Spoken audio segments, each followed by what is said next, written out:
Kejadian pasalnya yang kedua, ayat 15, 16, 17 saya bacakan. Ya, baik, semua menyimak. Tuhan Allah mengambil manusia itu dan menempatkannya dalam Taman Eden untuk mengusahakan dan memelihara taman itu. Lalu Tuhan Allah memberi perintah ini kepada manusia. Semua pohon dalam taman ini boleh kau makan buahnya dengan bebas. Tetapi pohon pengetahuan tentang yang baik dan yang jahat itu janganlah kau makan buahnya. Sebab pada hari engkau memakannya, pastilah engkau mati. Amin. Itulah pembacaan nats kita, dan mari kita akan menyimak apa yang dimaksudkan ya dari ayat yang kita baca. Baik ya, mari kita membayangkan saat itu Adam dan Hawa diletakkan Tuhan, ditaruh Tuhan di Taman Eden. Adam dan Hawa adalah manusia pertama diciptakan. Di Taman Eden, semua kebutuhan mereka tercukupi, dipenuhi. Tetapi Tuhan memberikan larangan, ada satu larangan. Semua buah kalian boleh makan, Adam dan Hawa silakan makan semua buah, tetapi ada satu buah, ya, satu pohon di tengah-tengah taman tersebut yang buahnya tidak boleh dimakan. Ya, jadi yang kita baca tadi adalah peringatan Tuhan kepada Adam dan Hawa. Jangan dimakan ya buah pohon pengetahuan baik dan jahat yang ada di tengah-tengah taman tersebut, ya. Pada saat itu kita bayangkan keadaannya, manusia hanya Adam dan Hawa, dan belum ada keadaan yang seperti kita sekarang. Jadi artinya nggak ada banyak pilihan untuk manusia, nggak banyak kepengen gitu loh. Ya, kalau zaman kita sekarang kepengennya banyak. Ya, kita keluar dari sekolah, kita jalan di mall, kita lihat teman-teman kita pakai ini, punya ini, pergi ke sini, pergi ke sana. Banyak sekali keinginan-keinginan di dalam hati kita. Nggak usah jauh-jauh, kita di rumah sendiri, di kamar sendiri, cuma pegang handphone, keinginan kita sudah banyak. Betul apa enggak? Iya, betul. Zaman sekarang keinginannya banyak. Tetapi pada masa Adam dan Hawa, ya nggak ada keinginan-keinginan lain. Ya paling jalan-jalan makan buah-buahan, jalan-jalan makan buah-buahan. Ya, dan buah-buahnya itu banyak. Jadi pada masa itu tidak banyak tawaran, tidak banyak keinginan. Ya. Lalu apalagi yang kita lihat dari keadaan saat itu? Pada saat itu larangan ya atau peringatan dari Tuhan cuma satu. Peringatannya apa? Jangan makan deh. Ya, pohon yang satu itu di tengah taman jangan dimakan. Kalau nanti kamu makan, kamu mati. Nah, bandingkan dengan keadaan kita saat ini. Sekarang ini larangan atau perintah itu banyak, betul apa enggak? Betul. Ya, harus bangun jam segini, nggak boleh terlambat. Ya, harus makan yang sehat. Ya, nggak boleh makan atau jajan-jajan yang nggak sehat. Ya, nggak boleh nonton yang nggak baik. Hati-hati bergaul. Sekarang ini larangan banyak, ya peringatan banyak, tapi pada masa itu nggak banyak karena tidak ada pilihan lain, tidak banyak pilihan. Larangannya hanya satu, peringatannya hanya satu, jangan makan pohon yang di tengah-tengah taman itu, namanya pohon pengetahuan baik dan jahat. Pohon yang lain, buah-buahnya silakan, mau makan sayurnya, daunnya silakan. Nah, jadi itulah keadaan, ya. Tapi walaupun keinginan tidak banyak, tawaran tidak banyak, ya, dan juga larangan tidak banyak, hanya satu. Tetapi ternyata Adam dan Hawa tidak sanggup, ya, untuk menjalankan perintah Tuhan. Ternyata apa? Walaupun cuma larangannya cuma satu, dilanggar. Kalau kita larangannya banyak kan? Pernah nggak melanggar? Pernah ya. Melanggar di rumah pernah? Di sekolah pernah? Karena larangannya banyak, larangannya 10 yang dilanggar mungkin 2. ya larangannya 20, yang dilanggar mungkin 5. Nah, masa itu larangannya cuma 1, ya. Kemudian tawarannya juga nggak banyak, ya nggak banyak hal yang menarik mungkin. Tetapi ternyata Adam dan Hawa melanggar juga, ya. Dengan cara apa dia melanggar? Mereka makan buah yang dilarang tersebut. Mereka makan. Nah, akhirnya Adam dan Hawa karena melanggar perintah Tuhan, akhirnya mereka jatuh ke dalam dosa. Dan akibat dari melanggar, akibat dari dosa, akhirnya Adam dan Hawa harus menanggung akibat dari perbuatannya. Ya, istilahnya harus menanggung konsekuensi. Jadi setiap perbuatan ada akibatnya. Ya, kalau melanggar ada akibatnya. Dan itulah yang terjadi dengan Adam dan Hawa. Akhirnya seumur hidup mereka, bahkan sampai mereka mati, hidup mereka susah. Ya, mereka terus mengalami kesulitan dan kesulitan karena mereka melanggar perintah Tuhan. Mereka jatuh ke dalam dosa. Ya, nah, anak-anakku semua, ya, kita yang hidup di zaman sekarang, semua manusia, ya, semua manusia diberikan kehendak bebas oleh Tuhan. Adam dan Hawa diciptakan dengan mempunyai kehendak bebas. Demikian juga kita. Maksudnya apa sih kehendak bebas? Maksudnya begini. Kita sebagai manusia tidak diciptakan seperti robot.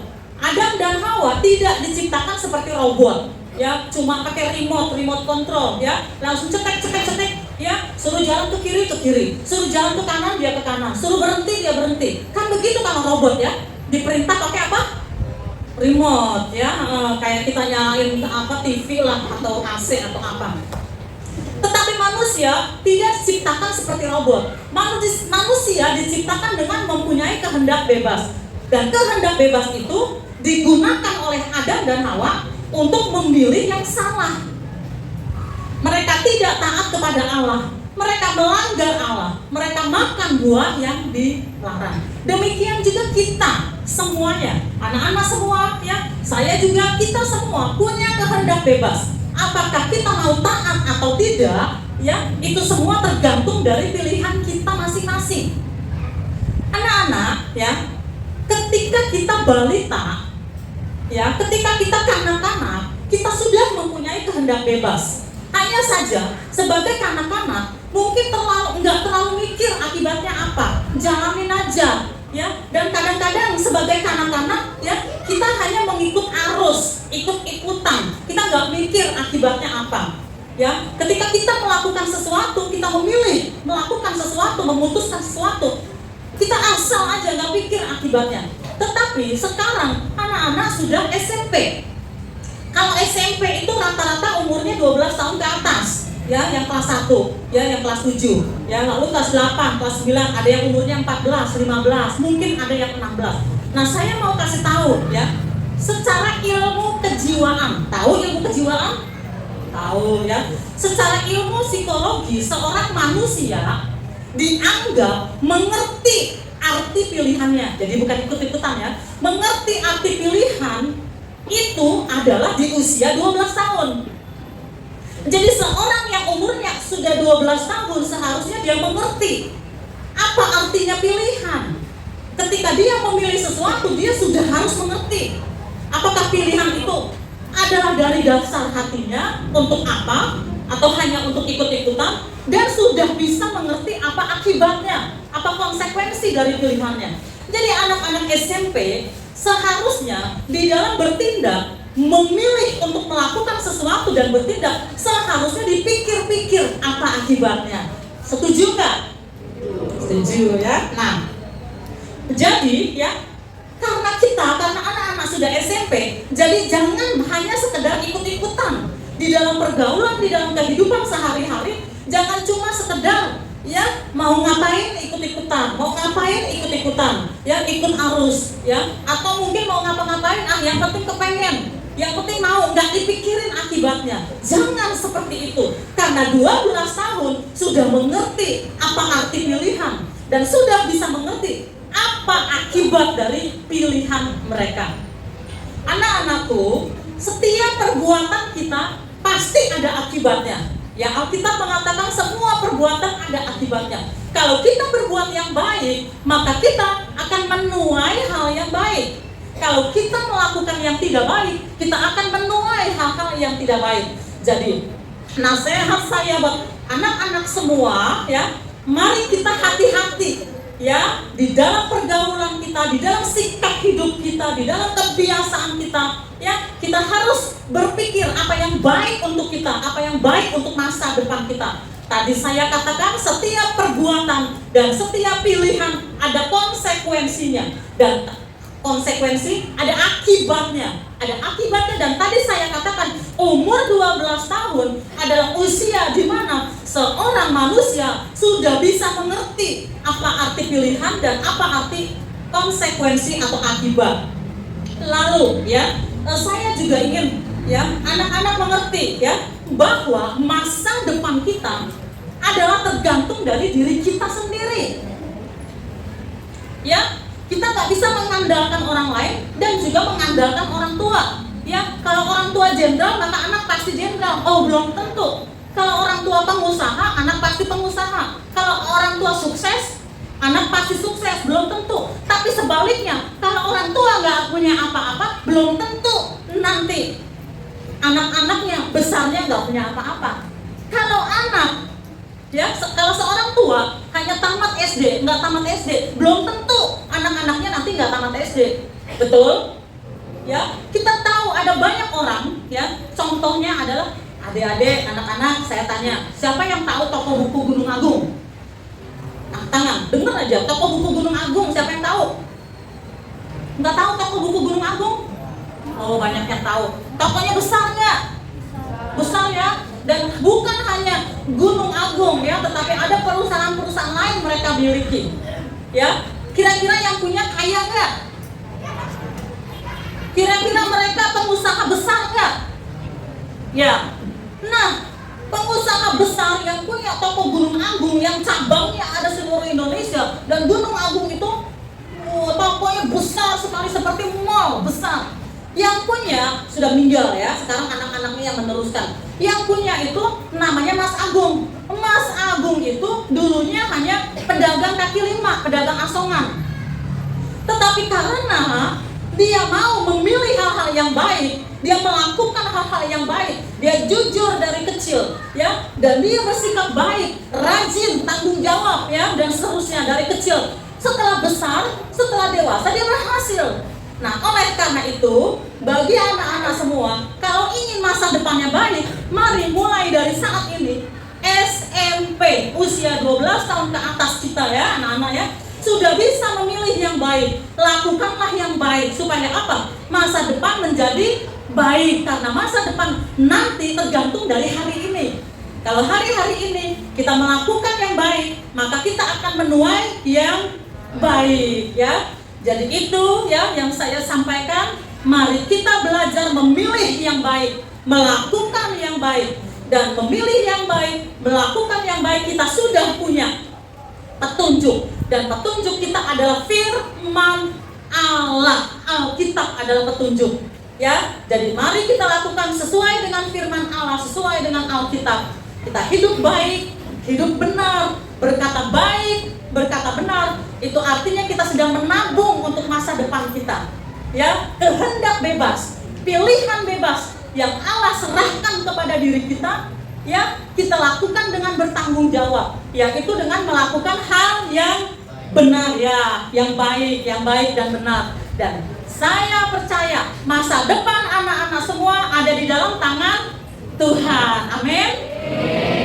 Nah, sekarang, ya, sebelum saya akhiri, saya mau bertanya, kira-kira siapa yang mengerti apa yang saya sampaikan, ya? Dan anak-anak berkata, aku mau memilih yang baik, yang benar, sesuai firman Tuhan. Boleh angkat tangannya. Puji Tuhan, hampir rata-rata mengangkat tangan, ya. Ya, anak-anak mengangkat tangan, tundukkan kepala dengan tetap mengangkat tangan, ya. Karena saya mau berdoa, ya. Ini adalah waktu yang sungguh-sungguh, ya. Yang benar-benar di hadapan Allah, tidak main-main. Bapa di surga, di dalam nama Yesus, hamba berdoa. buat setiap anak-anak yang sedang mengangkat tangan saat ini. Seberapa persen mereka bisa menerima apa yang disampaikan? Bapak hamba berdoa, tolong mereka Tuhan untuk memilih yang baik, memilih yang benar di usia remaja mereka saat ini. Bapak, Engkau menjaga pilihan mereka. Tolong mereka supaya mereka sungguh-sungguh di dalam Engkau Tuhan. Jauhkan daripada pilihan yang salah, jauhkan dari perbuatan yang salah. Kami tahu di luar sana banyak sekali pengaruh kepada anak-anak kami, tetapi Engkaulah yang menjaga Tuhan.